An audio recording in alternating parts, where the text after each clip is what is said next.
A very good morning to one and all. I'm Dr. Devi Chopra, and the topic of my today's caricature is transfiguration of a smile by anterior tooth replacement through remodeling of hard and soft tissue profile with adjunct to implant osseointegration, a case report.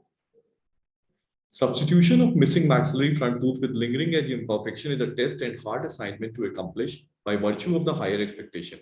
Aesthetic outcome anomalously relies upon three-dimensional emergence profiles of the prosthesis, that is tooth shape and shade of fixed prosthesis.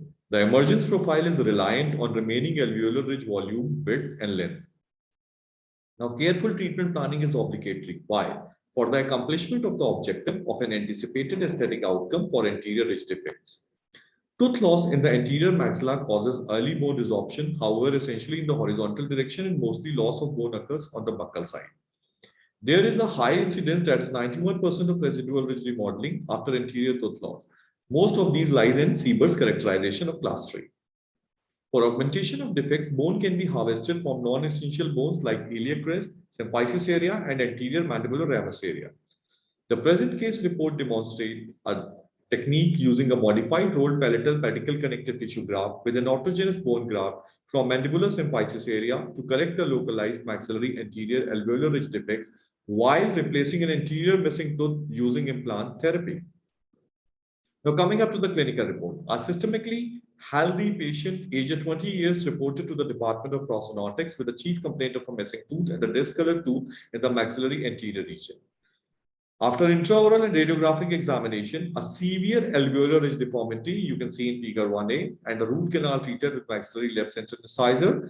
And you can see, check out the CBCT scan, figure 1B with the maxillary anterior region showed thin remaining bone. And after the clinical examination, a thin gingival biotype with a narrow band of attached gingiva can be seen.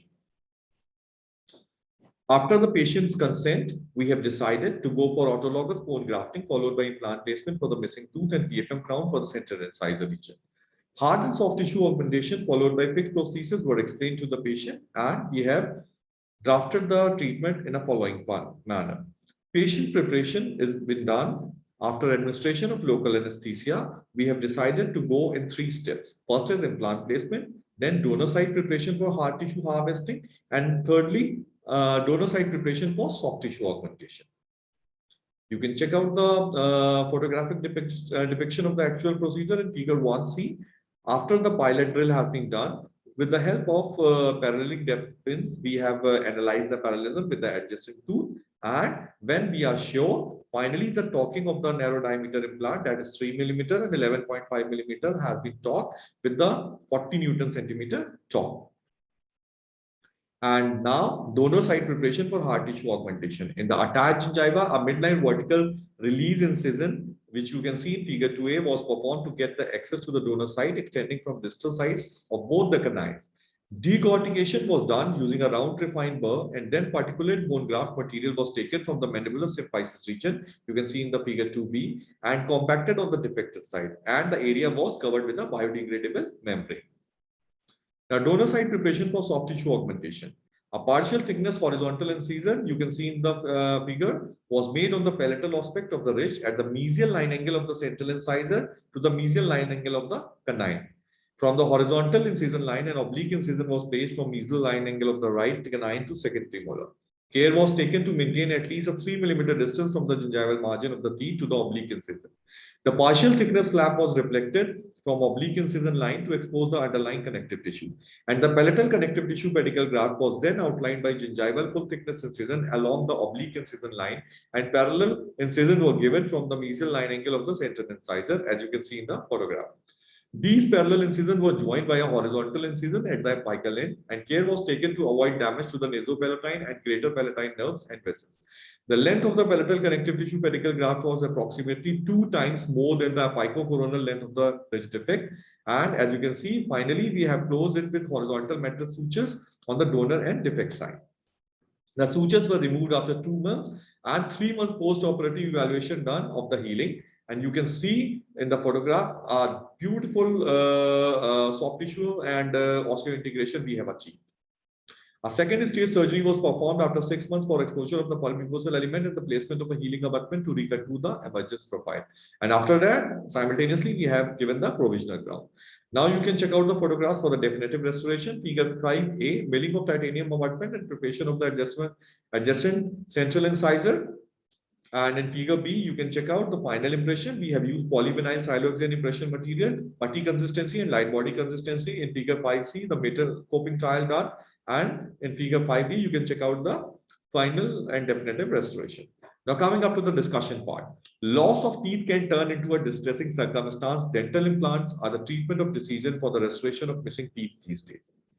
All things considered, the requirement for transitional substitution becoming pressing generally when the maxillary anterior are missing. Cause anterior areas, especially in maxilla, considered to be the highly aesthetic demanding areas. So the situation of implants in the alveolar bone stays a difficult factor for the vast majority of the clinician because of the resorption of the remaining ridge, bringing about an absence of bone volume in at least one measurement.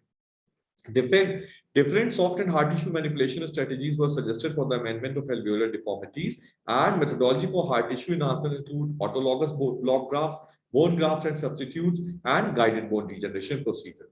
To achieve an adequate emergence profile, it is necessary to have an ample amount of bone and soft tissue thickness, especially on the buccal side.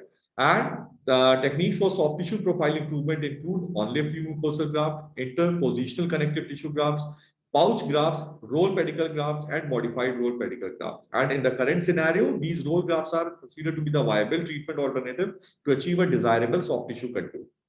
Sufficient bone volume is vital in the implant treatment and appropriate aesthetic result. Deficient alveolar bone height and width regularly require bone manipulation procedure performed either previously at the time of or after the implant surgical procedure. The best quality level of bone grafting material are considered to be autografts, and these are taken from a similar patient, acquired from one side and set it on another side, and recovers the bone by procedure called osteogenesis and osteoinduction.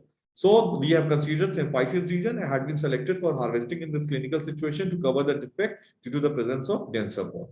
Now, I am concluding my session with the clinical significance. The present technique can be considered for the treatment of moderate to severe maxillary anterior alveolar ridge defect and correction of soft tissue profile. The advantage of this technique is no xenograft or right freeze bone graft is required to cover the defect site. Thank you for the patience hearing. These are my references.